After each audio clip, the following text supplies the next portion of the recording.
Respiration in plants. Objective: learn about the process of respiration in plants. All plants undergo the process of respiration.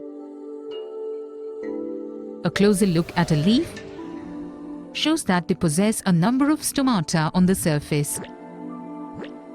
During night, the stomata help in absorbing O2 and giving out CO2. If we look at a cross-section of the leaf, we find the stomata with some air spaces and numerous spongy mesophyll cells. During respiration, oxygen from outside diffuses into the leaf through the stomata.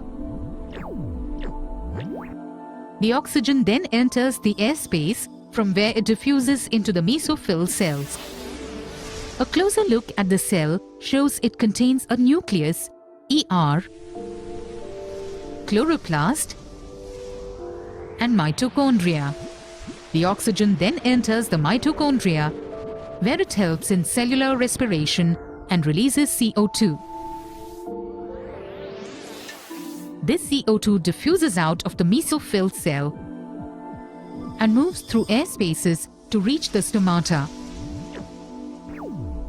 From here, it is passed out into the environment. During night, leaves of the plant absorb oxygen and give out CO2. Summary: all plants undergo the process of respiration. During night, the stomata help in absorbing O2 and giving out CO2. During respiration, oxygen from outside diffuses into the leaf through the stomata. The oxygen then enters the air space from where it diffuses into the mesophyll cells. The oxygen then enters the mitochondria, where it helps in cellular respiration and releases CO2.